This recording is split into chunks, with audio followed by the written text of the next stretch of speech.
are now tuning in by way of the webcast, and I absolutely appreciate that. We're getting some great emails and phone calls from your people around the country, and a lot of you are getting help. Some people don't like it, but others do, and that's fine with me. If you'd like to call in and be a part of this morning's services, you can call 1-800-411-BOND, 1-800-411-2663. Lines are open now. If you'd like to email us, you can email your questions and put your name and town on your email. church@bondinfo.org, church@bondinfo.org, and put your name and town on your email. And it must be concerning today's topic, all right? That's the only thing we're dealing with today. And again, welcome, and good morning to you guys. Welcome here this morning. Good morning. I'm glad to be back. I've been away for a while. I was at the up at the Democratic Convention there in Colorado. Very interesting experience. We were protesting abortion there, protesting in front of Planned Parenthood. Over 16 million black babies have been aborted since the early 70s, and every day 1,500 black babies are dying inside the woman's womb. Planned Parenthood has a new abortion mill where they move from the white community to the black community, and there's only a handful of black Americans in that city. And this place is so big, it's like, look like a big hotel or something. And they are definitely impacting the black community in a negative way. We also want the government to stop funding them because of what's happening, the genocide upon not just black babies, but white babies and others as well. So it was interesting, it was fun. I love being a part of this spiritual battle. There is nothing like a good, don't you like wake up in the morning like, you know what, thank you God, I'm going out to fight a spiritual battle today. Do you guys wake up thanking God for that? No? You don't? You don't thank God that, you know what, my life is spiritual and I'm going out here and beat the devil over the head today. Anybody do that? Wow. No wonder we're losing. God said that we should be happy about this battle. Rejoice in the time of tribulation. In tough times, that's when you become a better person. If you're not waking up rejoicing about dealing with life, and I don't mean jumping up and down, hooping and hollering, but with an attitude of, you know, right on, I'm going to take this on, then you're not going to win your own personal battles. It's the way it is, and we got to deal with it, so you might as well deal with it with joy and not be upset about it. But I'll try to get you guys pumped up today. Any questions about anything that we have discussed in the last couple meetings? I wasn't here last week. Anybody have any questions about anything? No life. Nobody had a life. Okay. Well, I appreciate that. You make me really have to do my job. What was the assignment for last week? Anybody remember? Don't say what it is if you remember what it is. What it was. Are you guys on drugs today? Or what? Look like everybody hit the joint this morning. A marijuana joint. But you were here a week before last, though. It's the same assignment as week before last. What was it at? Wasn't here. Week before last, you were here. No, I was not. Oh, you were not here.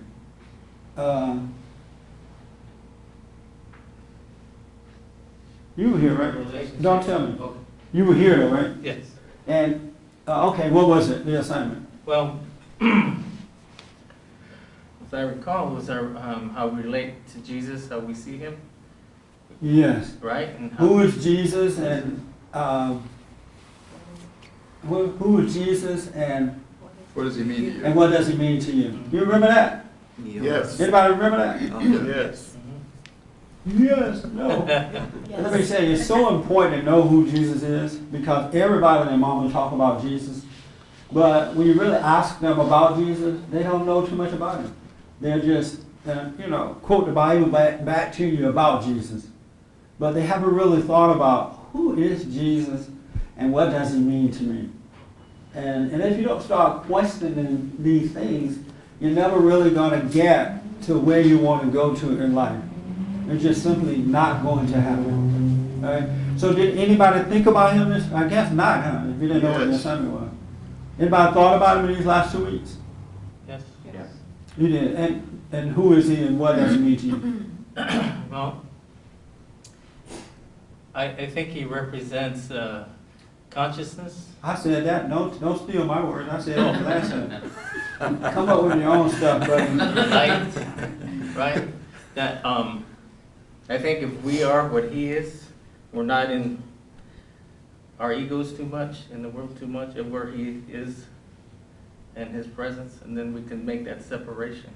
And that's, I think, where the battle's easier, if you are where you're supposed to be spiritually. You're not engaging too much in the world. How has that helped you to know that? To identify what isn't, you have to identify, how would you say, if you want to use the word the enemy or whatever, what isn't of the light. And through prayer, the more I pray, actually, when you teach, I'm more centered that way, and it's easier to see what is not of God. Okay. Yeah. All right. In the black right there, did you think about this anymore? Yes, I did. And what did you come up with? Well, for me, Jesus is perfection. And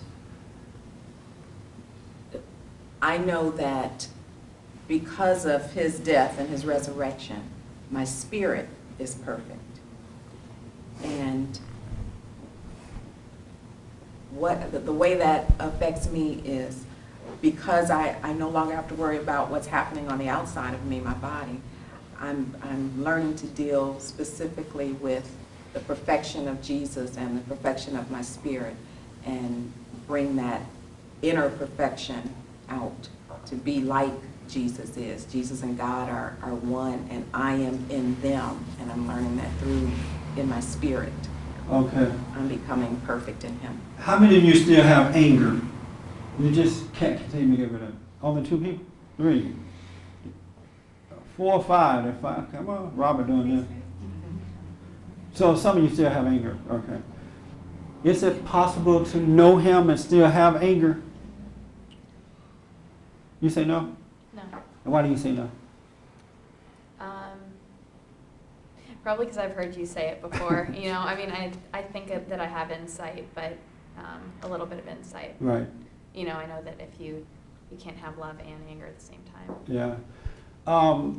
I spoke at a church while in Colorado, and it was real activist kind of people. They're out there protesting and really working hard, and they're good, decent people. And I asked, how many of you have anger?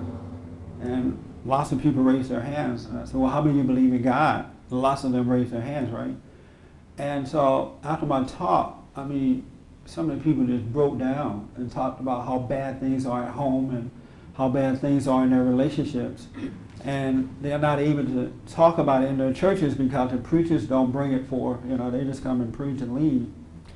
And so I asked the question, how is it that you think you can believe in Jesus and still be unhappy? There's no way at all that you can believe in Jesus and still have void in your life. So you lack peace in your life. There's no way that you can believe in Jesus and still be miserable in your homes, while out there fighting for these issues, which are important issues. But I notice that people really, they don't question that, or if they question it, they'll make up excuses about it. Well, I'm not perfect. The flesh is weak, but the spirit is willing. They'll make up excuses about it. As long as you're making up excuses about your unhappiness and say that you believe in Jesus, you're never going to get better. You really God said we should think on these kinds of things. Not about what we're going to wear, what we're going to eat, where we're going to sleep, who our friends are, but on these spiritual things that will bring life to you, that will bring understanding. And when you read the Bible, it clearly say that you can't know him and be unhappy. You can't know him and feel like you still need love. I don't feel like I need love. There's nothing in me that cries out for love anymore from anybody because he's giving me perfect love. And if you have perfect love, then you don't have to be looking for it in all the wrong places with the Bible under your arms. You know what I mean? So we really do need to think about these kinds of things. And when we come here, I tell you guys, think about these things. Here's what you need to look at and examine, because if you desire to know, if you seek first the kingdom of God in his right way, he will open up your heart so that you can start to see. But if you're halfway doing it and off and on about it, lukewarm about it, it's just a waste of time. It's best to just suffer until you're ready to change. You know, and that way you're not deceiving yourself. That makes sense? Yes. It's best to just say, you know what, I'm just going to party until the cows come home. And when the cows come home, and then I'll seek God. Then you may find him. Yes, sir. I've realized about myself over this last week that, you know, in relation to Jesus, that Jesus is what he is because, unlike Adam and Job, those two figures in the Bible, he was willing to stay with God all through the greatest hell that you know that was thrown at him. Whereas, you know, Job failed. Adam enjoyed his consciousness, enjoyed what he was, up until the point where a little, you know, pain or temptation or something came his way, and then he was willing to part company. Yeah. And Job, same way, he lasted up until a certain point, and it just overwhelmed him, and, you know, he was like lamenting his great sacrifice to God. And Jesus, like it says in Revelation, where, you know, there was this scroll that nobody could go near or touch or open. And the man who was having revelation wept because there was nobody who was able to do it. And it was an important scroll, I guess, for the salvation of all. And only the Lamb, which is Christ, came forward and could open the scroll, because he is the only one in all of heaven or earth or hell who was perfect in that he was willing to lay down his ego completely, entirely. And he had a lot to be egotistical about. You know, all of heaven and earth was made through him, and the angels and everything. And yet he was the most perfect in laying down his ego, which is really what separated him and completed him. How does that relate to you? Well, see, I'm more like the Adam. If I enjoy the consciousness that I get from meditating, but when it comes to, you know, some stressful situations, I'm more of I'll sell out. You know, I'll go back by way of the devil. You know, I'll believe some of the thoughts and start to act out those, instead of being perfect in my loyalty to the one who gave me my consciousness. Yeah. That's a very good point. Very good point. I want you guys to think about this, and I don't want you to rely on me. I don't want you to rely on the preacher. You got to rely on yourself, on God, to know the truth. Because the preacher can deceive you. He really can. The preacher can, you could put the preacher in the place that stands between you and God and never know him. A preacher or a teacher come and tell you, don't look at me. Here's where you look. It's within. The one thing that Jesus did is whenever the people came upon him and when he went and spoke to the crowd, he made sure that they understood that it wasn't about him. He made sure that they didn't glorify him. You know, he was telling them really about themselves and what they can do and the ability that they had to do it. He was like an outer consciousness for the blind, you know, those who could not see. It's like if you are the type of person to do the right thing and you go around people who are doing wrong, they automatically feel guilty without you saying anything. Have you noticed that? And then they accuse you of them feeling guilty. Well, you're making me feel this way. I haven't said anything to you. Why are you feeling this way, right? And that's what Jesus was. He brought light into the world of darkness. And he said to the people, you know, the kingdom of heaven is inside of you. Don't praise me. When he raised people from the dead, it's not me, but it's my Father inside of me. He's doing this. And you could do the same thing, he said. It's not like I'm not some great guy that's doing something better than what you can do. You can raise people from the dead if you have faith, because you have the presence of God inside of you already. The same power that I'm working from, you can work from it too. When he said before Abraham, I am, meaning that he is. He's here yesterday, he's here now, he's here tomorrow. And we are too, if we connect with our spirit and stop being so earthly and worldly, we will see that we do have this great power. There's someone that dwells in us that brings us joy and peace and perfect love and the ability to defeat evil, not only in our personal life, but the world around us. But if you don't really seek after him to know this for yourself, you're never going to find it. You got to seek after him. You got to be still and know God. And that's all he did. He came so that we can believe in him, meaning that we can believe the truth. And if we can believe the truth, we can believe in God. We're believing in Jesus, but really believing in God by way of Jesus. It's like with our children. If they believe the parents, they're going to be okay. But if the parents are all off balance, the kids are going to be messed up. So Jesus was just another person, and yet a very important person. But he was just telling us what we have, the power that we have now. We don't have to be defeated in life. We don't have to be angry. We don't have to be afraid, because we have the presence of God inside of us. That's all he was telling us. And thank God for that, because we needed somebody to believe in. We needed the truth to believe in, because around them at the time were all lies. Look at the folks now. They love lies. You know, the bigger the lie, the better it is. If I came to you and said, you know what, if I walked in here today and said, you guys don't have to worry, I'm going to provide for you. Stay home tomorrow. I'm going to give you free health care, free everything. Your bus tokens and everything. You'll like be applauding, yeah, save us, Jesus.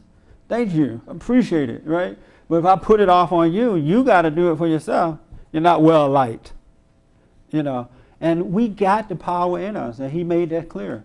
And when you come out of your imagination, when you let go of your anger, you start to live that way, because now you start to see by a different source. And everything that comes out of you is perfect, and it's love, and it gives life. And the more you give, the more you receive. But you got to seek first the kingdom of God. You got to overcome the darkness of your imagination. And that's all he talked about. He told you where to look inside. He said, God is there. It's not me, but the Father in me. He causes me to do these things. And honestly, we have the same ability right now. You're not going to feel it, taste it, or touch it, but it's there. He will come into you, and he will separate you from the darkness of your imagination and cause you to live.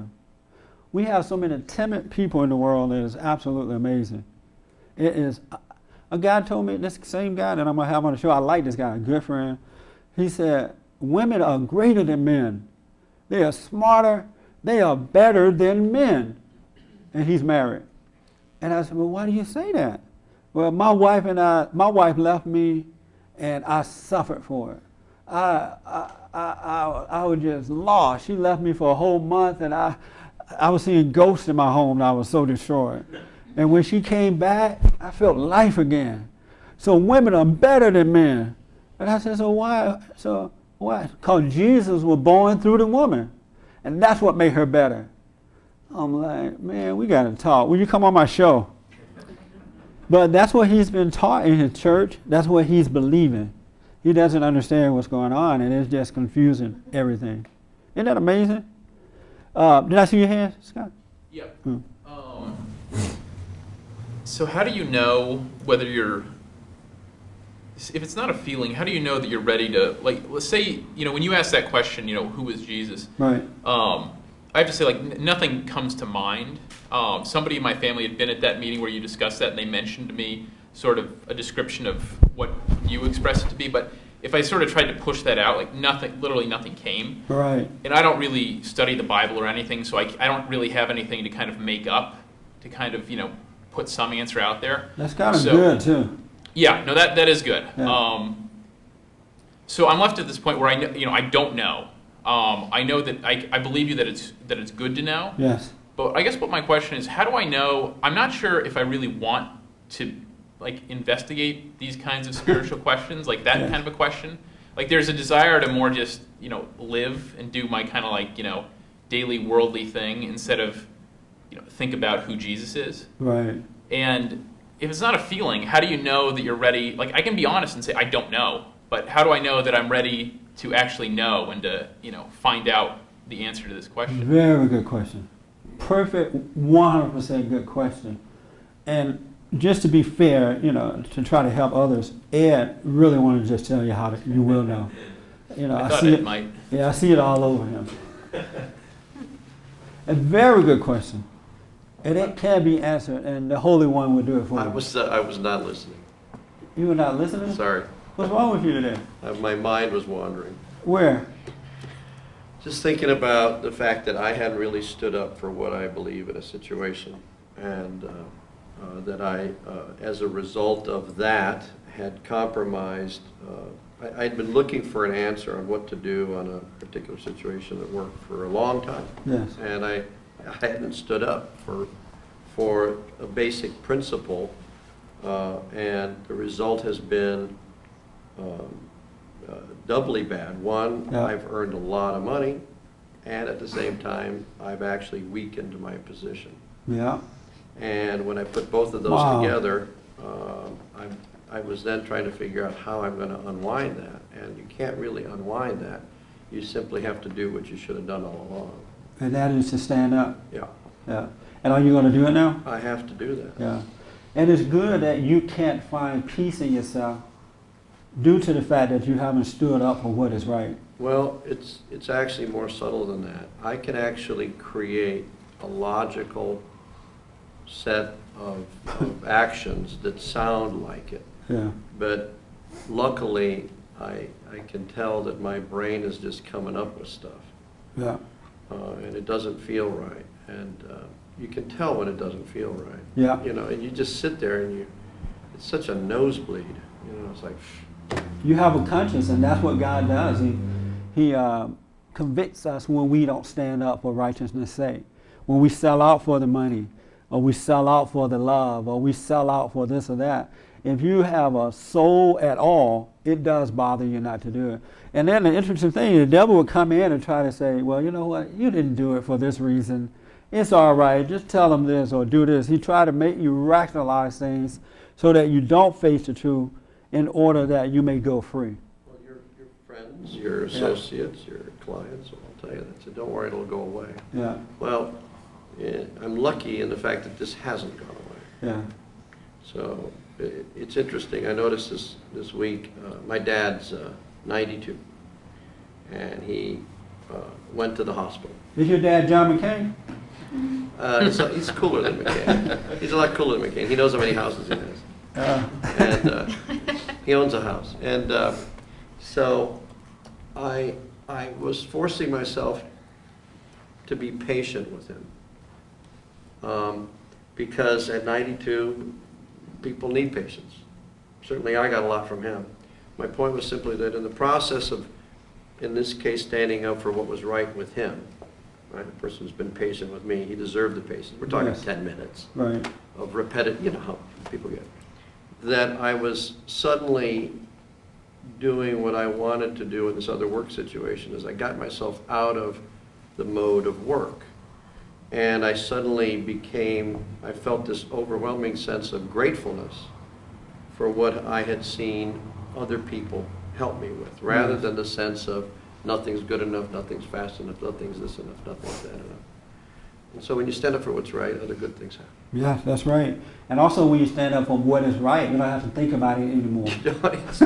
Well, It's just done. It's over. And you That's move right. on to the next thing. I was looking forward to that feeling. Yeah, you don't have to think about it. It's like being angry. If you deal with the person and forgive them, you don't have to think about it anymore. It's over, rather than playing in your mind. Can you tell him how would he know when he want to know about Jesus? Can I tell him how? Yeah. I don't know that my perspective would relate to him. I think of Jesus in a different way, as a consciousness, as trying to perfect myself and do the right thing, but I don't always do it either. Sometimes I had a terrible situation in my life a few weeks ago, knowing something about someone and wondering should I share it with the person that it would directly impact on. And frankly, it moved me to tears constantly. I was almost a nervous wreck. Finally, I decided to do it, and Yeah. I'm so glad I did. Yeah. Because it was like saving this man's life. Yeah. Had I not told him, it could have been horrible consequences. And I think it's the things that make you react in the right way. It's Jesus acting within you. That's the only way I can explain it. Yeah. And just to add to it, you know, you're still young, and right now you really don't feel like you need him. You know, you're God yourself. You know, you're young, you're strong, you're smart. You know, you're handsome. What do you need Jesus for, right? But keep on, but keep on living. And as you get older and you start suffering more, you know, you run into life issues a little more, and things start to get tougher for you. And as you get older, you also become more aware of death. Like one day you're gonna die. Because right now you feel like you're gonna live forever, and you're not. How old are you now? 25. Oh yeah, you got 25, 26, 27, 29, 30. You got 5 more years. You hit 30, depression time, buddy. That's when you're gonna think about Jesus. So I wouldn't worry about him now. I would, you know, search the scriptures sometime, pick up the Bible and just kind of read it. I would watch myself. I would pray, but I wouldn't trip right now. And time itself will bring it on to you. And you will start to wonder. Believe me, it'll come to you on its own with time. And now you don't feel like you need him. Your ego is more powerful than any Jesus anywhere else. But you know, you have a decent heart. You start to question things. But for us old people, that's all we think about. You know, I may die tomorrow of a heart attack. Who is Jesus? You know what I'm saying? But don't worry about it. It'll come. And the one good thing about having parents, one reason you should have 2 parents, is that they should already be living that life of Jesus. You know what I'm saying?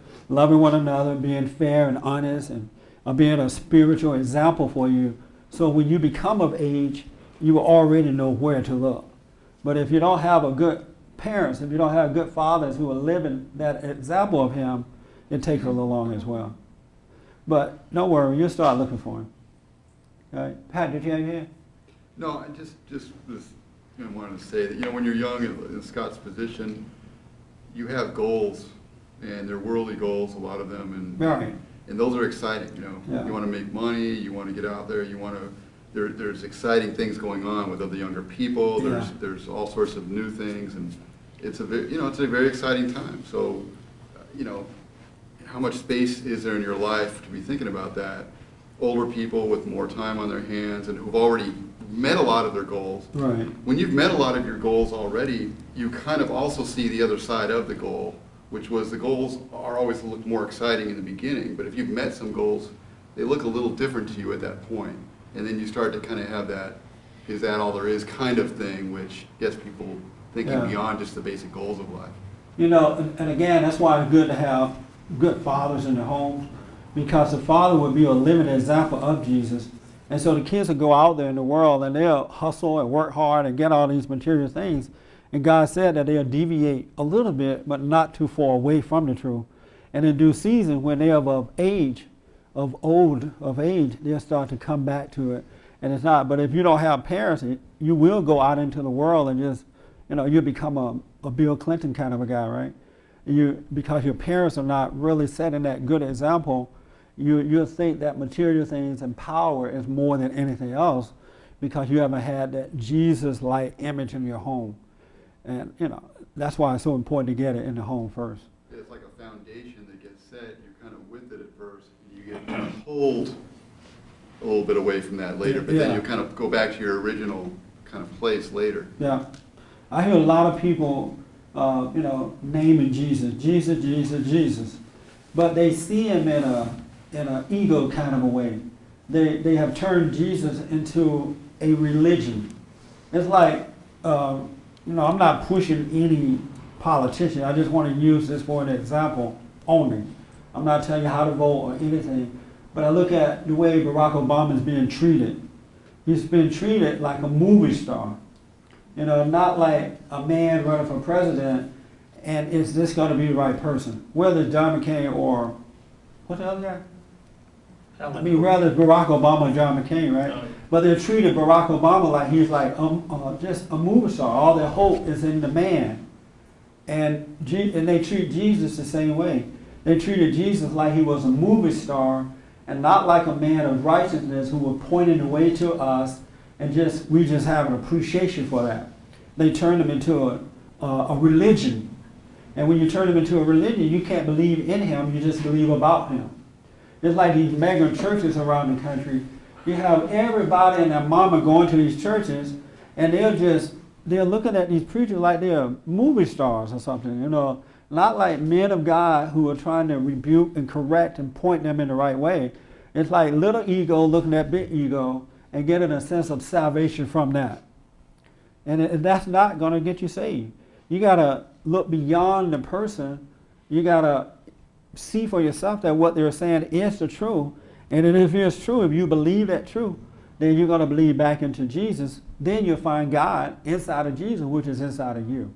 He's already inside of us. But that ego is right in the way all the time, causing you to look for something externally to believe in, and making you believe that you're believing about Jesus. And then your lives are still messed up, but you won't even question that. Well, if I believe in God, how come I still have fear? Why do I still have doubt? Why do I still have worry? Why am I angry at my fellow man? Why am I holding a grudge if I say I believe in Jesus? I was like that when I was a sinner, and if I'm saved, I shouldn't be acting the same way. But most people believe that once you're a sinner, you're saved, you're still a sinner. They make up excuses about that too. When you believe in Jesus, you're not going to have any of those things. No fears, no doubts, no worry. You're on your own path, being guided by what is right. You live in your own purpose in life. You're not in competition with anyone. You forgive your fellow man. You speak up, but you forgive. It's impossible to hold a grudge against anyone if you truly believe in Jesus. This one guy was telling me, I hate the abortionist people. I hate them. Low life, I hate them. I said, well, you can't hate them. Yes, I can. Jesus hated them. I'm like, Jesus didn't hate them. He hated the act itself. He fought against it. But he wasn't into this emotional hate that Christians have today. Some of the worst kind of folks are Christians. They got more hatred than the non-Christian people. They don't understand how to fight evil with love. It doesn't mean God doesn't want us to accept evil. He said, don't hate it, because when you hate it, it overtakes you. You become like what you hate. But the Christians are not understanding that because they are not operating in love, in perfect love. You're supposed to be out there fighting. You're supposed to stand up for what is right, but you're not supposed to hate, because it's not of God. And that's why it's important to know yourself so you can know Jesus. I'm telling you, folks, you got to know him for yourself. Did I see a hand somewhere? Yes. When Jesus came, he was the second Adam, and the reason he came was because the blood was tainted. There were other men who were almost perfect, like Abraham. It was said he was near perfect, but his blood was tainted, and so Jesus came to take back the reins, to die for our sins, to die in perfection. And when he died, he became perfect in all ways, and he fulfilled the promise. Because of that, men could see him and see the perfection in him and know that they can do it. They can be perfect. Well, you know why? Because when you see the light in someone else, don't you kind of recognize that light? Like there is something different about that person. But a person of darkness don't recognize that light. They see it, they can only recognize darkness. So when Jesus came, there were those people who saw the light in him. And when they saw, they were able to believe. And when they believed, they needed Jesus no more. They went along their way. He would often say to people, it was not that I cured you, or it was the faith that you had that cured you. That I didn't do it. You have more power than me. You will cure more people. You can walk on water. It's the faith that you have that causes you to walk on water. It's the faith, the mustard seed, that causes you to move a mountain. How many people walked on water this morning to get here? Nobody? There's no water. There was no water. Yeah, that's a good point. No water. So what do you think about what you hear now about Jesus as you're listening to this? Well, I think seems to always be there when I need him, and when I turn to him as for guidance or remember that he created a way for me, then things always seem better than when I try to just sort of. Are there times when you don't need him? No, but sometimes I think I don't. Yeah. Just like him, some days you feel like you've got it all together and you're really strong, and it's not as obvious to you that you need him. And then there are other times when things seem to be troubling that you reach out and you say, sorry, I haven't been talking to you, but here I am again. Yeah. Because So sometimes your ego takes over, and that's when things fall apart. Right. But during that moment, you feel like you don't need him because ego's in control. Right. And then when you see you can't have it, then you cry out to him. A lot of people do that. I used to do that all the time. When trouble came, I made all kind of promises to God. If you help me with this one, I'll stay with you. And, God, just help me through this. I'll pray every day. I'm so sorry. If you help me, I'll help my fellow man. And as soon as the problem passes, I'm back to my old way. Forget about the promise. I have no more pain. Just lied through the whole thing, right? I have to tell you, I absolutely know within myself there's never a moment when I don't need him. As I lay down my ego, I see that there's never one moment when I don't need him. Because the moment I trust myself, I lose. I can't trust me, that ego aspect of me, which is really not me, but what I've identified with. I can't trust that at all. And so even when there seems to be no trouble in my life, I still know I need him. And that's why I get up every morning and every night and have my quiet time with him so that he can guide me through life. Because challenges can come at any moment, just knock your socks off. Have you noticed that? You can be riding along and floating along with your gangster lean, and he'll wipe you out. You'll be on the freeway playing your rap music, and he'll wipe you out. So, and the reason for that, because as long as you're connected with him, you're connected with a higher level of consciousness, with insight. And you can always see your enemy coming before they can overtake you. Whatever that enemy may be, whether it's lying or stealing or cheating or choosing the wrong person as a husband or wife, whatever it is. If you're conscious, which is the mind of God, then you can always see. And so I know I can't afford to take the risk not to seek after him. But I know the feeling, before understanding this, I know what you mean. Like when things were fine, I didn't need him. As soon as trouble came, I needed him. And that's hypocrisy at its lowest form. Even though he understands it, he will help you. But he wants you to have a full life. He wants you to become whole.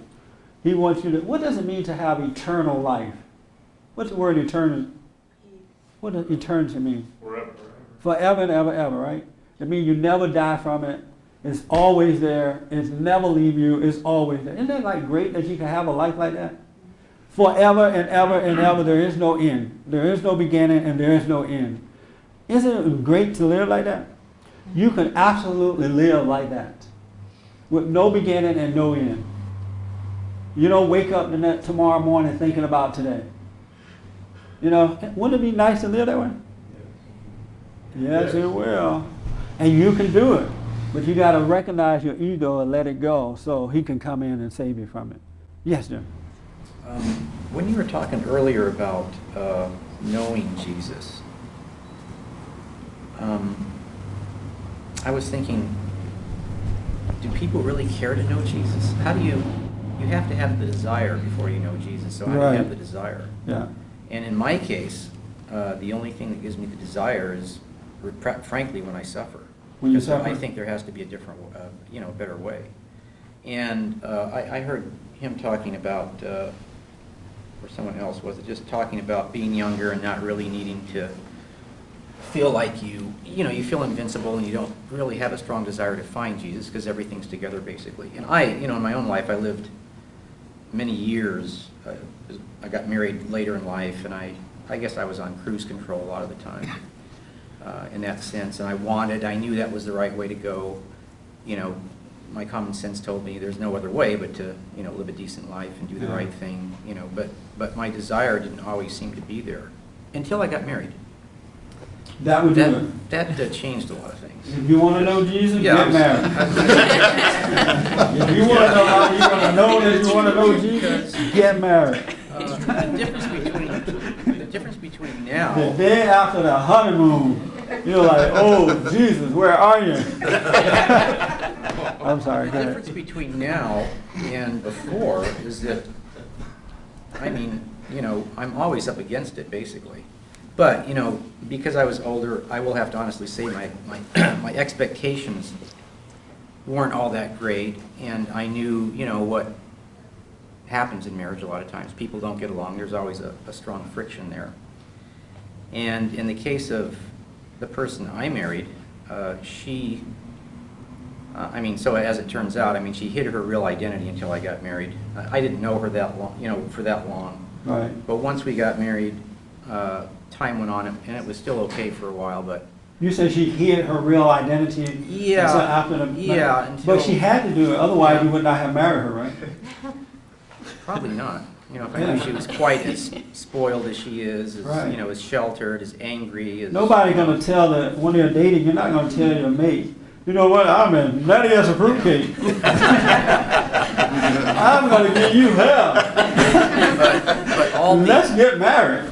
you know, all the talk, you know, like when we come to bond, we say things that are profound and deep, and, you know, we may Yeah. get wowed in the moment, you know, and you know, think, gee, I better, you know, keep things together. But when it actually happens, and you know, you see you marry a certain person, and this thing can really destruct, you know, if I don't do what I'm supposed to do. Yeah. And it has, I have to say, I thank God. I mean, it's been a, you know, challenge. A challenge. But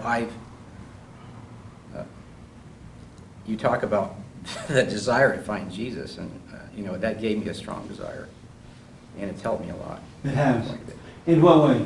Give me just a couple of quick examples Well, I of don't know, how I'm it getting has helped you. sensitive about it because, you know, I never get sensitive when I talk to my wife. I'm always strong with her, Right. very strong with her.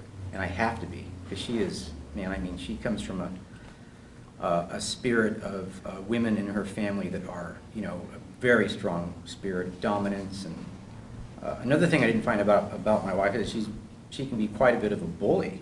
I mean, intimidating for a woman. That's amazing. Wow, I your see wife how... looks so humble. I see how... Huh? Your wife looks so humble. Oh, I know. But man, oh man, there's really another side to that one.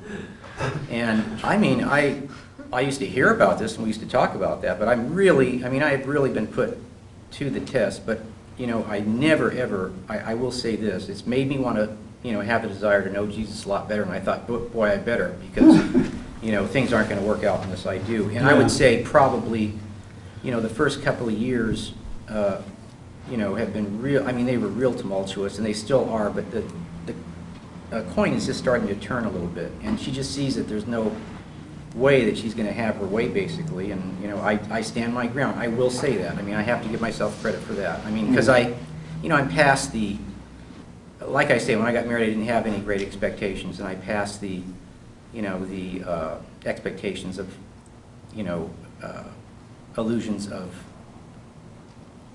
you know, romantic love forever. You know, I knew it wouldn't be. I mean, it's, you know, marriage is a partnership. People get married. You have to get along on a certain level and do things together. And to get her, you know, to see that. I mean, she's just so. This woman was so locked into her, you know, her mother and her brother, and I mean, she never moved out of the house till she got married. She was 35 when I married her. And how old were you? 55. Wow. Yeah. And you still have troubles at that age? I have troubles. I mean, it's still hard when you get With married. her, I mean, she's just, you know, she's never ending with her, you know, with her combativeness. I mean, never. I mean, believe me. And I'm not perfect. I made some mistakes, and, you know, I've apologized whenever I had, but it really, you know, has been a whole different world for me. But it's been good in a way. I mean, What is causing you to be emotional about it right now as you talk well, about it? I don't know. I think because I've never had anybody to talk to about it except Yeah. here. You know, I've held it in a little bit. Yeah. But, and I'm sure not in hell going to cry in front of her, you know, because I could tell with a woman like that, you know, that would just be a total sign of weakness, and it wouldn't be helpful. But, I can see it now. She walks in, you're crying. She's like, why are you crying, Jim? It's just hard being married. yeah. You give me No, so much that's never problems. happened. She's That's like, never happened. yes. I haven't. Right on, Lord. You know, the thing, I could see where a lot of men, why marriages just don't last very long at all. Because, I mean, you hit something like that, and man, I could see how most people would be out of there. You know, but we do have a little daughter. We're blessed with an awesomely Yeah. beautiful, healthy, happy daughter. And that is, you know, really, you know, the thing that keeps me in there. Because I could see that, you know, if I don't, you know, do what I'm supposed to do in my position as a husband, father, and these things, that, you know, my daughter's life is on the rocks, basically. I mean, the truth of it is that, you know, when men do walk out, I mean, I can see it so clearly now, how the mother just kind of takes over and, you know, the kids end up all confused and messed up. I mean, men can confuse kids too, but, Yeah. I mean, in this case, I could see where my wife has been so programmed to, you know, she's definitely, you know, just so programmed to be down on men because her father failed her. And the women in her family have this incredible dominating spirit. I never realized how strong it was and in her until I was living with her and being with her. Yeah. I'm telling you, it is really, this coming to Bond, or this is, you know, it was easy to come to Bond today. I haven't been here for a long time because there were other issues, I think, before that had been, you know, kind of stopping me, you know, from coming. We could talk about that if you want some other time, but recently, my whole focus, it's a 24/7 situation. I've got to be there with my wife and my daughter all the time, and it is you know, it's a big job, and that's where my focus is at. That's what's most important. That's you know, everything in my life. You know, putting God first, of course, but then that's next, and everything else is just insignificant. Keeping that going. If ever I needed you, Lord, I need you now.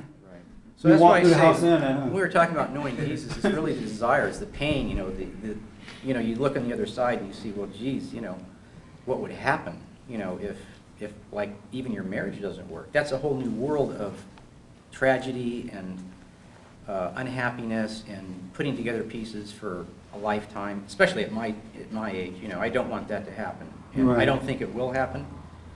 Before you got married, what did you think about it? Did you think it would be nice or? I was attracted, easy? I'll tell you, before I got married, you know, I had never been married before, and I will say that the innocence of a woman still attracts. I could have married, you know, probably nicer looking, you know, more dazzling, you know,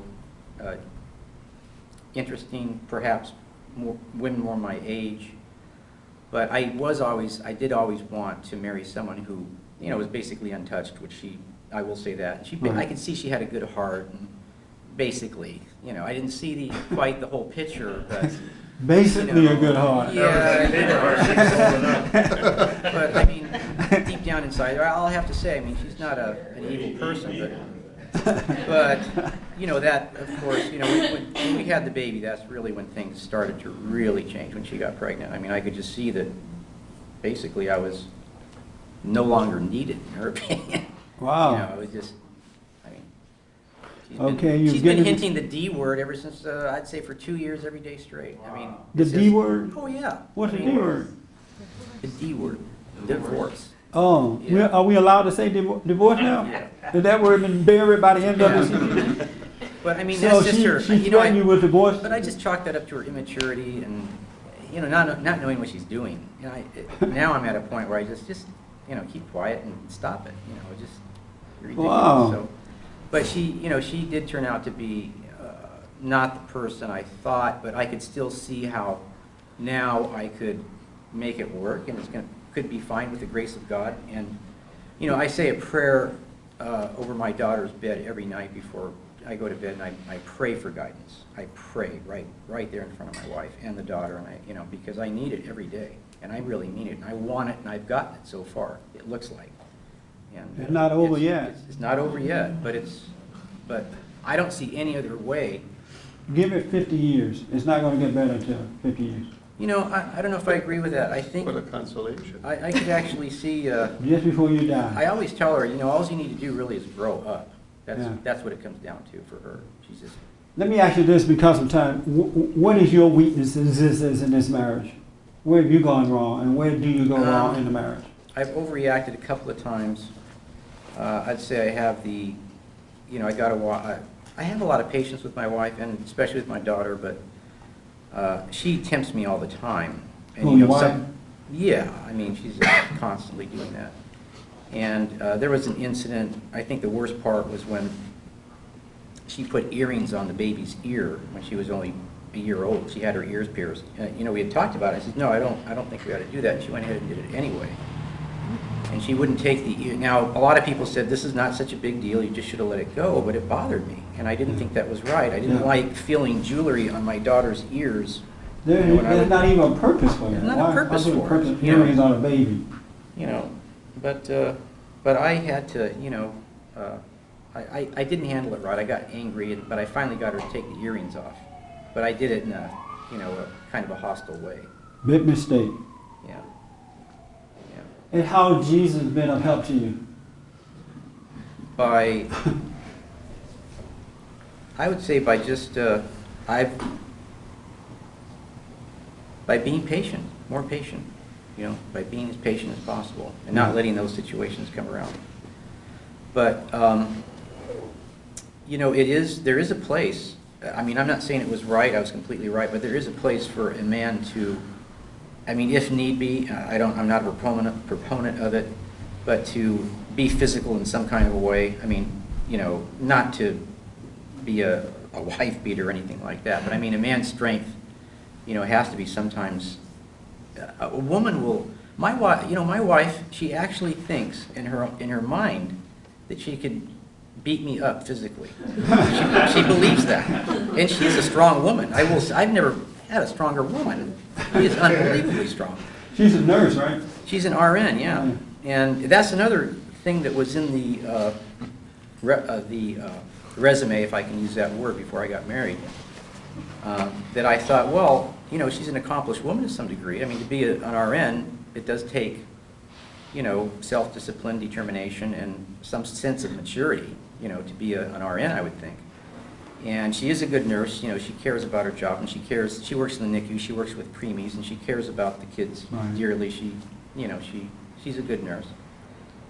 But I would say that I absolutely have the desire now to find out more about the Son of the Father, for him to be there.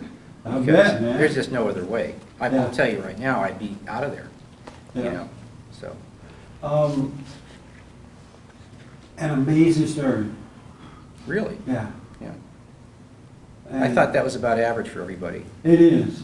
But, you know, I don't think, Nothing new, though. yeah, nothing But yeah, new. amazing. Yeah, But for some reason, I'm thinking that when people get married at an older age, it's not as rough, you know, like as it is for young couples who come well, together. I married someone 20 years younger than me. It was her first marriage. Oh, okay. And like I say, I didn't know her. And you've never been married before either, right? No. Okay. Have you? No, Never. not yet. And after this story, it don't look like I'll be doing it. No, I'm kidding. I'm happy you said that because, you know, a detractor of yours said that you were married twice before. And I thought that was such a big lie. I've never been married. Yeah. And that you worked for Jesse. Why do you think I'm so happy? That you worked for Jesse Jackson and, Why do you think I'm free? yeah. No. Well, I know you had a son. You had a son, but you've never been married. Yeah. I did it the easy way, buddy. Huh? I got my son the easy way. Oh, my God. Made a baby and left. Yeah. And waited for 18 years for him to find me. No, I'm kidding. Sometimes I'm just joking. Sometimes all joke. Dad told me to correct that. Okay. I had this son at 18, didn't know what I was doing. I paid a price for it. I regret it. All right? So I'm just joking. Thank you, Dad. Sometimes I think, Now they take my words and tomorrow I'll be on YouTube. And all my joking part will be edited out. You should go on YouTube. They have me looking just as silly up there. It's amazing what they've done. sometimes I think back to when I was single, how much easier it was, and if I could just kind of like, I mean, if I gave her her way, she would love just to go back to her mother and take the baby and live there. Wow. Yeah. if I gave her her way. That would be, Meaning that you won't let her go? of course not. So when you're not at home, is she like locked away or something? I have a secret way, but, You put these iron doors on so she can't it's get out.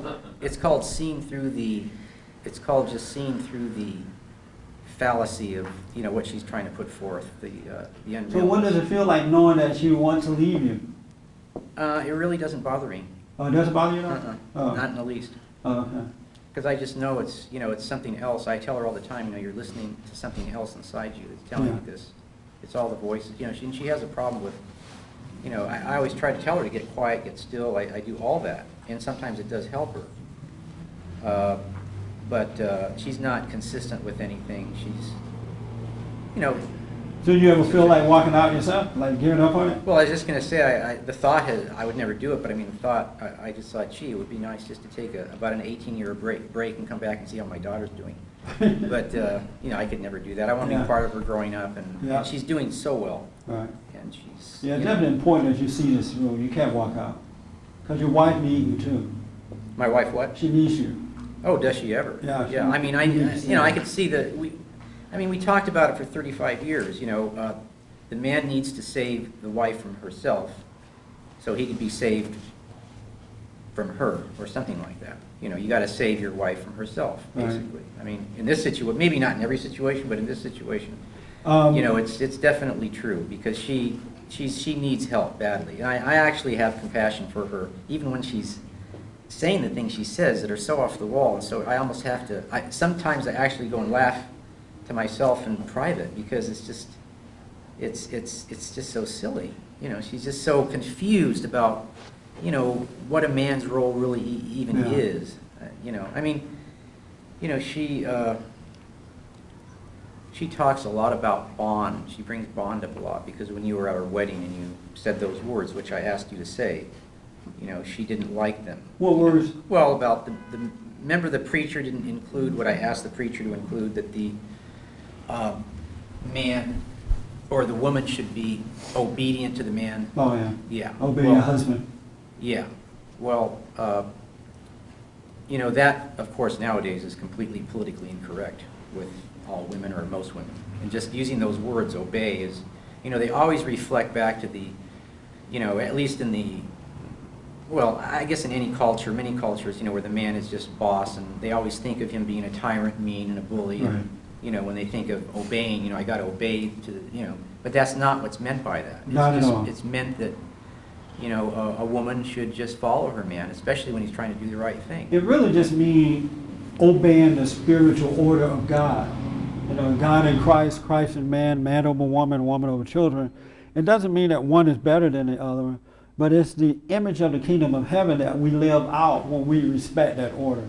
And when men love being men in the right way and women love being women in the right way, that order is there and things work out. I mean, we have to obey God if we want to have a life. We can't disobey him and expect to have a life.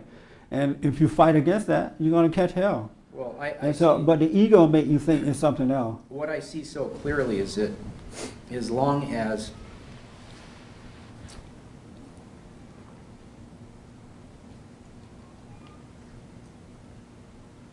I have the desire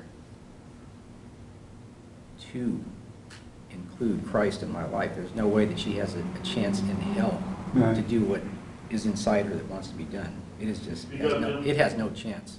Yeah. Yeah, speak And up. that's why, there's just, she's not gonna have her way, she's not gonna do what she wants to do.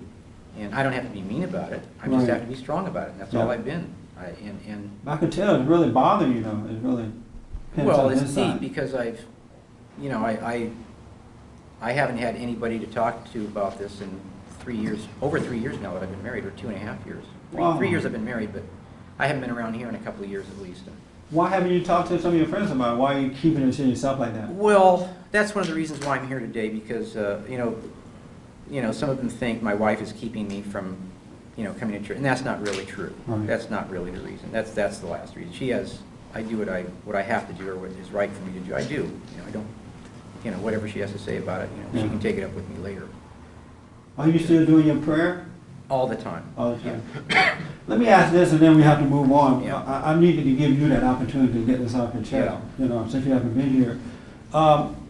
During the wedding ceremony, when she didn't want to say, "I will obey my husband," they wanted to take It's that not out. that she didn't say it, but the preacher didn't put it in there, remember? He didn't Oh. put it in there. Oh. I asked him to, and he didn't put it in there. Oh, I see. You But said, she didn't have, I thought she had a problem. I don't remember. yeah, we exactly. discussed it, and you said, I wouldn't pay the preacher, which probably would have been a good idea. Yeah. Because Yeah, you know, as a he preacher, wrote me a you- letter of apology later and says, I said, why didn't you put it in? He says, well, people don't do that nowadays. I asked him to put it in. Yeah. You know, and then I had you, you know, make that little speech about how important it was, and that ticked a lot of people off. Oh, yeah? The women especially in that crowd. I like that. Yeah, yeah, and my wife, of course. But but you said she had a problem with it too, right? The word obey. Yes, yeah, that's a killer word. And did you know that before you married her? That No, she agreed to it. Oh, She agreed to did have it. that. She agreed to have that in the. Before I told her marriage. we're gonna have that put in the vows. Oh, okay. Yeah. I come to ask if you had known that. Let's say you had known that before, that she didn't want to obey. Would you have married her? I mean, it's beforehand knowledge. Well, that would have been something we would have had to have talked about for sure. Yeah. You know, but she just basically went along. She wanted to get married and she wanted to have a child. That's what it came down to a lot with her. You know, she says, "You never loved me, I never loved you," and you know that's Wow. what it's about. You know, and Hello, she hits me world. with that all. She hits me with that all the time. You don't love me, and I don't love you. She said, "I don't love you." Yeah, I don't love you. Well, I'll say, but we love the baby. And Yeah, don't, I said, don't speak for me. Yeah. Don't speak for me. How do you know I don't love you? I do love you. I'm here with you. I'm doing what I'm supposed to do. This is the reality of what love really is to stay with someone. And Yeah. I think I can actually see at this point as tumultuous and as ridiculous as it has been at times. I can actually see a light at the end of the tunnel now, where she is just starting to, you know, wake up a little teensy-weensy bit. Yeah. You know, and starting to, she's just at the point now where she just is kind of giving up her act. You know? Why do you think she thinks she can beat you up? Because my wife is, Did she say that or something? well, no, yeah, she did. She said, "I can beat you." She says, and we had an episode or two with that too, and she's actually she comes off as this timid person, but she has another side to her that is could actually be, you know, intimidating, you know. Right. Yeah, I mean, she has an aggressive side, a bullying side, and I've actually realized after being married to someone like that that there are men that actually believe probably their wife can beat them up, and probably can, because they just have no, there's no there there. There's nothing in there that would, I have an aunt. you know, who that used to would beat her that husband up. would fight back or stop them if they started hitting them, because they have this idea that, well, it's a woman, I can't do anything. Yeah. That's baloney. Yeah. Yeah, I have an aunt who used to pick up her husband and throw him across the coffee table. I literally remember one day sitting there as a little kid. I'm sitting on the couch, and this is the truth, and I reminded them of this when I went back for the family reunion. My aunt, I'm sitting on the couch, little kid, and all of a sudden they get to arguing. And the next thing I knew, they were going at it, you know, like punching it out, right? And I'm sitting on the couch like this, the coffee table right there. She literally picked them up and just threw them on the coffee table and broke the coffee table right in front of me. I'm like, Lord, I gotta get out of here. I literally ran out of the room. I was so scared. Because I'm a little kid and I never expected her to pick him up. He's a big guy. He's about Ed's size. She literally picked him up, I'm telling you, and just flattened the coffee table with him. I'm like, wow, my aunt is tough. Yeah, And from that point forward, I was afraid of women. physically strong women, I tell you. Yeah, I there's almost thought one time she could pin me. And I couldn't hit her, so. You know, I had a young lady on my radio show. What was the lady name, Ernest? Which one? The one that wrote the book to help women understand men. Allison Armstrong. You ever heard of her? Alison Armstrong? She's trying to help women understand men so that, you know, bring these relationships together. And she said that women, not all, but most of them, actually believe in their hearts that it's their spiritual responsibility given to them by God to demasculate men. They really believe that. They're not like just faking it. They believe that they were sent by God to do this. I think there's that potential in every situation. If the man does not take his place, there's that potential. Yeah. It's just But I didn't know that they believe that though. You say that's not true? I don't. She said not all, so I'm sure all women don't feel that way. But this lady's been going around talking to a lot of women. You need to read her book. What's the book? Understanding Men. Yeah, Understanding Men. That's not true. So how come this battle is going on then? She's got the battle, I think. She wrote the book because she. You heard of her? I have never heard of her. Yeah. She was on Dennis show. She's pretty popular. Yeah. I've seen her on Fox News and stuff like that. It's really to destroy men. But let me just say this. Back to your situation real fast. The only way this thing is going to survive is that, and it sounds like you are doing that, I would seek God first. You know, and I would seek Him to understand myself, you know, to know yourself better so that you can make sure that you have a right relationship with Him first.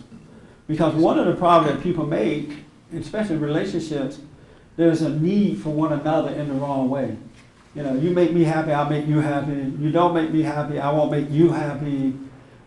You give me love and I'll give you love. You don't give me love, I won't give you love. And that kind of stuff will not work. It just cannot work. And that's why God has that order there. And it is the man's responsibility to first love God more than anything else in the world. More than he does himself, his wife, or his children. So that when you love God more than anything else, you literally have a perfect peace with Him, and it affords you the opportunity not to need anything from anyone.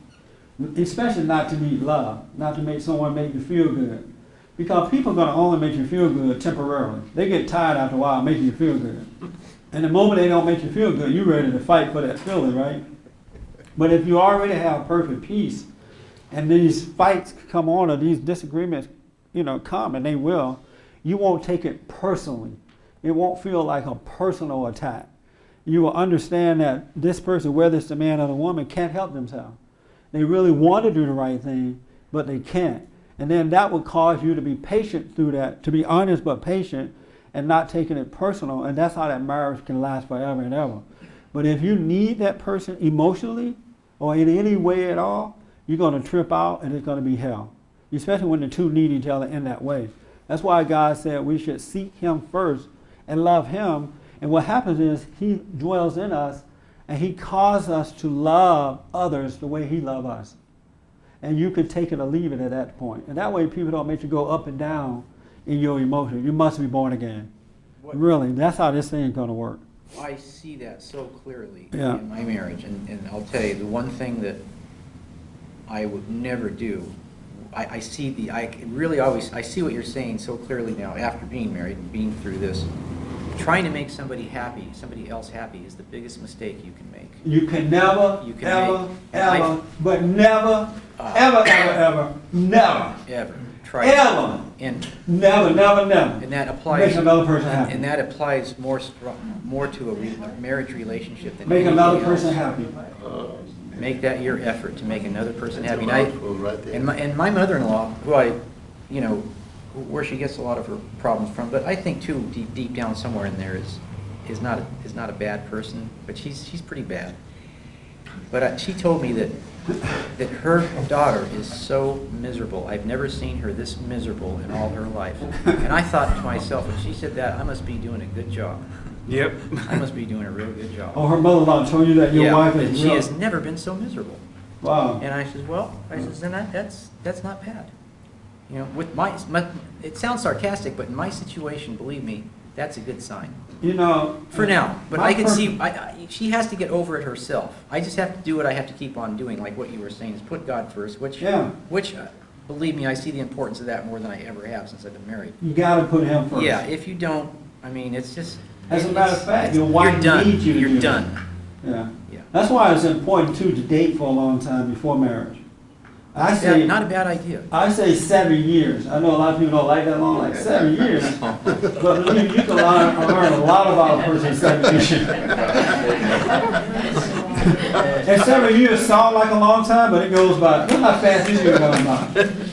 You know what I'm saying? Look how fast 8 years have gone by since President Bush got here, for example. It doesn't seem like it's been 8 years, right? But it's been 8 years.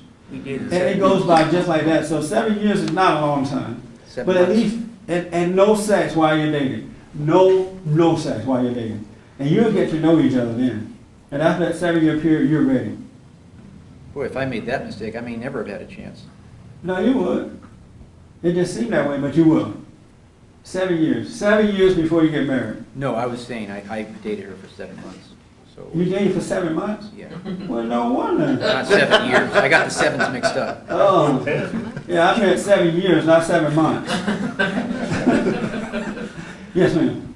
Oh, I just wanted to say to Jim that it makes me really happy to hear that he's staying in there for his daughter, because Yes. he doesn't necessarily, need, even if his wife is crazy, that's the most important thing and probably the most fulfilling thing he can do is raise a stable child. And, I can see what he means by hearing, I think, from his mother-in-law that she's miserable because, if he's giving her doses of the truth and that's making her miserable, but that's the only way that she's going to change is Yes. by seeing that misery. But, it's the only, I don't know, it just makes me really happy, knowing personally how important it is to have your father there for you. It just means the world to his daughter. And to add to what Kelly's saying, if I let my daughter just go with her, I mean, it would be, I know she wouldn't have a chance. She just wouldn't have a chance in that atmosphere because they're already, programmed to, do the same things that has been going on for generation and generation in that family. I could feel the force of that generation from. They used to talk about her grandmother. I mean, her grandmother was real bad. I mean, she even admits it. So. Is your wife black? My wife? So when they, It doesn't matter what color you are. yeah. It doesn't matter what color you are. No, I'm just kidding, Jim. I know your wife is Hispanic, right? Actually, she's my nationality. She's Italian, Sicilian Italian. Oh, man. Those Sicilians. That's even worse. Yeah. Sicilian is the mafia side, Let me just say, I agree with what Callie said. I'm glad you're hanging in there. And if we can get men and women to come together and hang in there with one another, to love one another and not think about themselves, even through the rough battle, we can rebuild the family then. But most men would run and leave their kids and leave their wives, and the wives and kids end up suffering even more so. So you have a spiritual responsibility to hang in there and not think so much about yourself, but about your family. You have to take a stand, even in anything in life, like Ed was saying in his job, but in your marriage especially, because, I mean, it all, goes to hell in a handbasket if the man doesn't, just do what he's supposed to do at least. Speak up when he's supposed to be there, and even if he gets beat up a little bit, try to be strong, hang in there. Don't take it personal. No. Yeah. She really, she gets to me sometimes because sometimes I'm tired, and I mean, this woman, she never stops. I mean, it is. Just constant. She just, every day she has to say something negative. I'm on that. I says, every day you do have to say something negative to undermine her marriage. Every day. Not one day that goes by. And when she's at work, frankly, she works part-time 2 days a week. It is a nice break for me. And I get a little breather there. I'm always asking her when she's going to work next. Honey, where's your work schedule? But I, even a person like me who, I didn't know I had this kind of strength even myself, but God blessed me with a certain amount of strength to be able to deal with it, and I thank Him for it. That's one thing I love about God is that if we're willing to endure to the end, He's never going to give us more than what we can handle. We really can handle everything that He put up on us if we have faith in Him. You're never, ever, ever going to get any more than what you can take on. And if you just know that, it'll help you to see it through. You're absolutely right about that. Well, wow, man, very interesting story. Yeah. So it is a different life than I expected, but Do you still go to the gym and all that? we're going to see to it that you know, that it turns out all right with my daughter at least. Do you still work out at the gym? Play Oh, basketball? all the time, yeah. Oh, okay. Yeah, Yeah. all the time. All right. And I figure I better if I want to handle her. You know, get beat up. my health is very important, because I mean, it is, I tell you, in all seriousness, it is a drain, it can be a drain, and it takes a lot of energy to deal with a strong personality like that all the time. Yeah. You know, it can be. I mean, even if you're, you know, psychologically, spiritually, it's, you know, it takes energy, so. Wow. What do you think about what you just heard from him? Well, I think it's wonderful that he's trying, Yeah. and more power to him. Yeah. And not to change the subject, but could I ask you something? Sure, sure. When the young lady talked about her beliefs, and I'm so glad that she's going into teaching, because I've been hearing so much lately on the news about our university professors. Oh, yeah. And the statistics that a child, no matter what you do at home to teach them about God and Jesus, when they go to college and they get out of the university, 55 to 75% of them don't believe in God anymore. I know. Now, what can we do about that? That's Have a- teachers like this young lady, but Yeah. what can we do? First of all, really everything starts in the home first.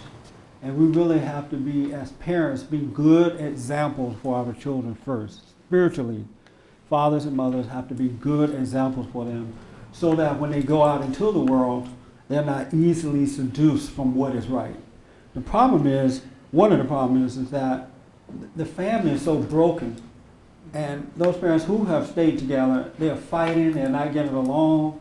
And then in the Christian community, they're not living up to what Christianity should be about. And the kids are growing up watching this, and so they're like, if this is what God is all about, then I don't want anything to do with him. And so many of them will pretend that they believe in God until they leave home. And when they go out into the schools around the country, they're easily taken away from them. But if they had a solid foundation at home, it'll be more difficult to do that. And we absolutely need good, upright teachers who love what's right to be involved in that too. And the unfortunate thing is that most of these teachers are spiritually dead. They're on the wrong side of what is right. And so they're influencing our children. I had another a black guy, a guy who happened to be black on my show, and this weekend he said he had gone to college, and he disagreed with me. I mean, he just hate me all the way, right? And he said that I went to college and I took a black history class, and I made an A in that class because they were talking about how bad this country is and slavery and what they've done to black folks. And they taught me in that school, and I made an A in my black history class. I'm like, did you make an A in anything else? No. But he's been so brainwashed and so dumbed down and so angry that he just fall away from the truth. And yet he says he believes in God. I asked him, are you a Christian? Yeah, he's not. But they are brainwashing our kids. We need more private universities, I think. In the older days, they had schools that taught the principles of God and principles of America, and our kids came out better people for it. We really need more of those, too. And you only have a few good Christian teachers that are in these schools now. And it's just unfortunate. Absolutely unfortunate. Yes, ma'am. I was just going to say that one of the best gifts I think that Jim can give his daughter is to be a good role model for his daughter. Yes. Because my dad was a great role model for me. And Ed will often say, Ed never met my dad, he died. And he will say, your dad taught you such great values. Yeah. And he did that because he was a man of God. And he would get up and go to church on Sunday, and sometimes he would take me with him. And my mom and my dad didn't get along all that well, but they did stay together while I was younger.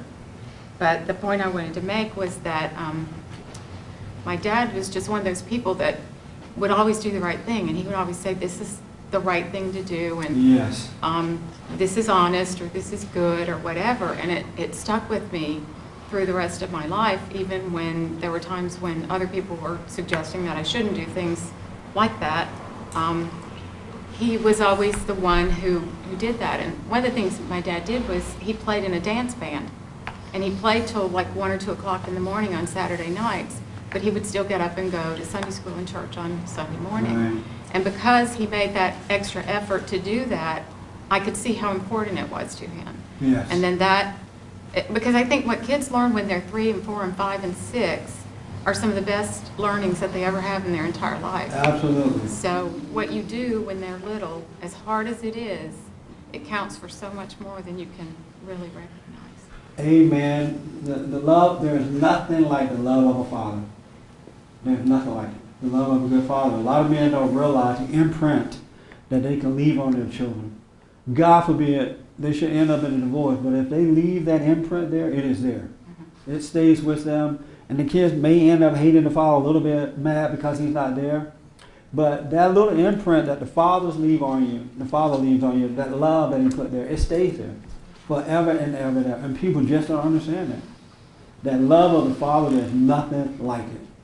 And then when you get a certain age, it's easier to go back to God because you respect your father. Yeah. It really is. But if you hate your father, it's hard to believe in God. But you make a very important point. Yes, ma'am.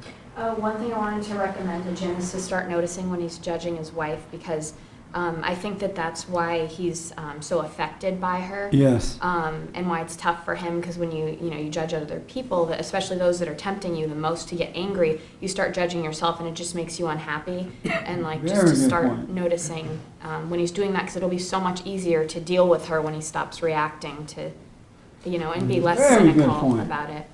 You can't, and that's why it's still with you, even though you haven't had anyone to talk to you and say, you're feeling this because you are judging her too. The pressure is just so much that you're I catch resenting. myself doing that. I'm sorry? Well, I'll tell you though, it's, You say you catch yourself there's no doing it? excuse for judging, but there's never an excuse for judging. Never an excuse for judging. I Right. couldn't agree more. But boy, I'll tell you, the temptation can be so strong sometimes. Yes. I'm not using it as an excuse. No, you're right. It But, can be. I'm telling you, it's just, you do fall into that trap, which you described, and it makes it, you end up being unhappy when that happens, because That's you right. failed, really, and you didn't handle it right. That's You right. can't handle it right if you And you judge. need to recognize that the moment you do it and let it go. I'm getting real good at just letting it go by me, Yeah. and just, You because have to. I haven't been perfect, but I see I see not a lot, but I see some improvement in her, Yeah. so it's, But I just want to go back to that. Don't resent her at all. You got to let it roll off your back. No, it's not personal. If your wife could do better, she would. It's really not personal. She's giving you what is inside of her. This is all she has to offer. And so you cannot, being the head of your family, you cannot afford for 1 minute to resent her because of who you represent. So you have to just let it roll off your back, be honest, straight up, but don't resent her at all. well, if that becomes a problem with my wife, eventually I'm going to have that problem with my daughter. And Yeah. I don't have that with my daughter. That's right. And I don't want that to be with my daughter. That's right. I want that kind of. So, yeah, forgive her. She know not what she do, what she does. Forgive her. But it's Very like good. raising, I feel like I'm raising really two daughters. That's your responsibility. Two daughters. You need to be a good father. Yeah. Very good point. Let me just ask real fast, is your mother getting better? Yeah, she is. What does she need to improve on? She's still low-key, well, she still nags sometimes. She still eggs on a conversation when it's done. She does what now? Like, she eggs on, like, are you sure? And I was like, yes. It's like, are you sure? Are you sure? Are you sure? Like, yes. Yeah, that'll drive you to drink. But she's getting better. She's Yeah, and so not- are you more patient with her now? Yeah, sometimes. I'm sorry? Sometimes, Yeah. like, if she points out little things, I'll be like, okay. And then she'll point it out again, I'm like, okay. And then continue, but I'll be like, Mom. She'll be like, okay, all right. Okay. Well, good. I want you to be patient with her in the manner that you would like for her to be patient with you. You speak up, but don't resent her. She goes on and on. You just look at her like she's crazy. Like you're looking at a movie. Like, wow, that's interesting. Look at Mom's mouth moving.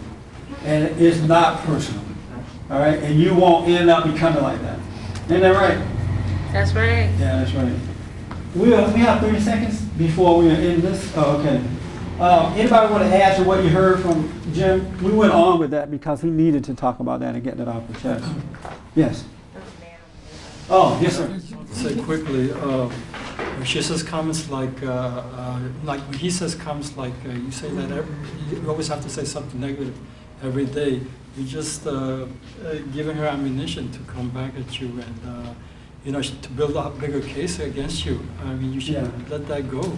Yeah, you just, get to know yourself, let all of your anger go, because when you do that, it'll bounce off. And I know that because of what I have to go through. I'm not going through a marriage, but I deal with a lot of mean folks. And they try to embarrass you and all kind of stuff, right? But because I have perfect love inside of me, it rolls off my back. And that's what's going to happen to you. You got to let all of your anger go so you can operate strictly from love, only from love. And it'll just roll off. Your daughter will become a happy daughter, grow up a happy daughter, and your wife will too. It doesn't look like it when you look at it in a physical sense, but if you endure till the end, it will work out. And you'll be a happy husband and father in the long run. And that's what we'll try to get men to do, to overcome their anger, so when they do get married, they don't leave their wives and children, because the wives and children need them because of who we represent in life. When she got married, she used me to vent all of her anger on me. And that's what you're for. Yeah. Yeah. To take it. Yeah, you're there to take it and to help her to overcome it. It is not personal. When the world go after you, it's not personal. But if you're an angry person and you open up the subject to the world, it's going to feel personal. I say this often. When I'm on TV or I'm at a meeting or black people get mad at me, the first thing they call me is nigger. And that's the worst thing you can call a person, I think. Is that the worst thing? Well, yeah. Nigger is not the worst thing to be called? No, it just fits who's calling. Oh, but, it's like I see a mouth moving and these words are coming and bouncing off. And that's why I would think about changing my middle name to Jesse Nigger. And that was like, yeah, hello. And they say, you're a nigger. That's right. I'm the nigger. You know what I'm saying? Because we are not supposed to be moved or affected by words. You're supposed to be in the world and not of it. And that's why it is so important to have faith in God and nothing else around you. Have faith in God and everything else will work out for you. That makes sense? Yes. I want, we have about 3 minutes left here. I really want you out there and the people here to really set your heart on things above. Get to know yourself. Be honest about yourself. Admit when you're wrong so that you can overcome. And God loves us. And He'll put a protective bubble around us so that the world can't come in and deceive us and hurt us and make us go up and down in emotion. That's what He has done for us. Christ came and put love around us so we can't be corrupted by the world around us. But if you don't have a real relationship with Him, if you really don't know Him, and you can know if you don't know Him by the way you overreact to the world around you. If you're emotionally attached to your outer environment, then you don't have a relationship with God.